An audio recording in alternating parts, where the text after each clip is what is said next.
These are gonna be my final feelings. No retakes, no fakeness, nothing. जो भी है वो आखिरी शब्दों में सच्चाई बोल करके जा रहा हूँ।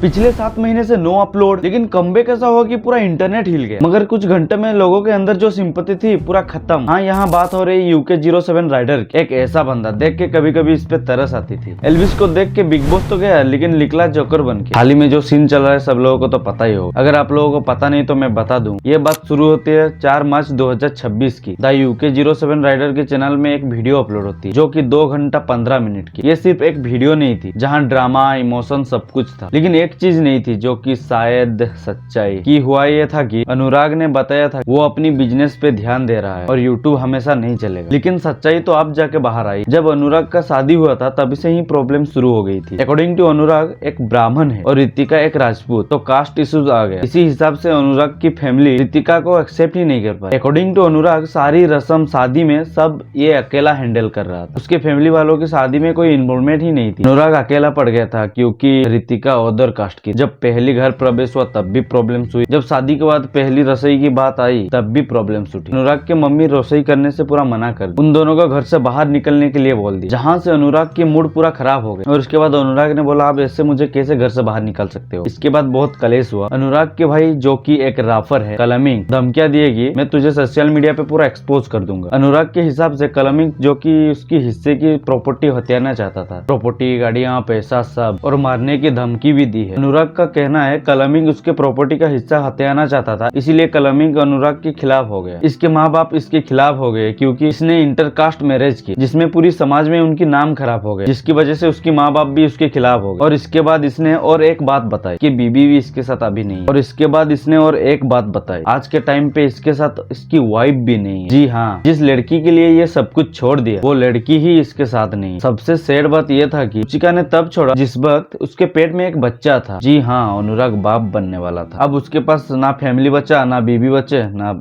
उसके बच्चे। लेकिन इसकी वाइफ क्यों छोड़ के चली गई ये आपको आगे पता चलेगा। अब इतना कुछ होने के बाद अनुराग बोल रहा है कि ये दुनिया छोड़ के चला जाएगा, यानी खुद की जान ले लेगा। ये वीडियो डालने के बाद सोशल मीडिया पर पूरा आग की तरह वायरल होने लगा, क्योंकि UK07 राइडर कोई छोटा मोटा तो बंदा है नहीं, करोड़ों का फैन फॉलोइंग लेके बैठा है ये बंदा। इसके बाद होना क्या था, इसके फैमिली वालों को लोग ट्रोल करने लगे, हेट देने लगे। फिर यही से शुरू होती है एक बड़ा ट्विस्ट। कलमिंग जो की अनुराग का छोटा भाई है वो एक्सपोज करने लगा अनुराग को। कलमिंग ने अनुराग को हर एक पॉइंट को काउंटर करना शुरू किया। उसने प्रूफ दिया कि उसके और उसका शादी से कोई प्रॉब्लम्स ही नहीं थी। उसने कहा कि पूरी तरह से शादी में इन्वॉल्व थे, जो कि दिखता भी है। उसने कई सारे फोटोज भी शेयर किए। इसने कहा कि रितिका जो उसकी वाइफ है वो अभी भी कलमिंग को फॉलो करता है, अनुराग को नहीं। इसके फैमिली वाले अगर रुचिका के साथ गलत करते तो रुचिका कलमिंग को फॉलो क्यों करता। इसके बाद और भी भयानक वाले खुलासे हुए डोमेस्टिक वायलेंस का। अकॉर्डिंग टू कलमिंग रुचिका को अनुराग बहुत ज्यादा टॉर्चर करता था, ऑलमोस्ट हर दिन उसका झगड़ा होता था। यहाँ तक इसके चाचा ने ये तक बोल दिया जिस तरह अनुराग के दिमाग में खून खोल रहा है ये खून तक कर सकता है। और कलमिंग ने ये भी बताया कि रुचिका की मम्मी को भी ये हाथ तक उठाया और ये चीज वो खुद एक्सेप्ट करते हैं। और अनुराग ने ये तक कहा है कि रितिका से शादी नहीं करे क्योंकि वो एक नीची जात की लड़की है। कलमिंग ने ये तक कहा है अगर अनुराग के पास एक भी प्रूफ है, मैं उसका करोड़ों रुपया लिया तो एक भी प्रूफ शो कर दे, यानी कि वो पैसे वाला एलिगेशन भी झूठ था। रितिका से जुड़ी हुई एक भी चीज रखना नहीं चाहता। और ये चीज भी पता चला रितिका से जुड़ी हुई हर चीज को ये खत्म कर देगा। रितिका की डॉग को मारा और 2 टुकड़े करने की कोशिश भी की और रितिका का मजाक भी उड़ाता था कि तेरा बाप नहीं है इसीलिए तू एक ऐसा औलाद। और ये था इनकी ये पूरा सिनारियो। इसको सुनने के बाद एक असलियत समझ में आता है कि हर कहानी के 2 पहलू होते हैं। एक साइड की कहानी सुन के कभी भी जज मत करना। अब आते हैं मेरे ओपिनियन। देखो, ये यूट्यूब इंडिया की सबसे अगलीस्ट कंट्रोवर्सी है, क्योंकि यहाँ 2 यूट्यूबर्स की कंट्रोवर्सी नहीं हो रही। ये है एक बंदा वर्सेस उसका पूरा फैमिली। ऐसा कोई भी मैटर नहीं है कि लीगली सॉल्व हुई है। यूट्यूब पे आकर रोने से क्या हो जाएगा मजाक के अलावा। और कलमिंग ऐसा पोल खोल रहा है कि मुझे नहीं लगता इन दोनों के बीच और प्यार वो रहा है। मुझे नहीं लगता कि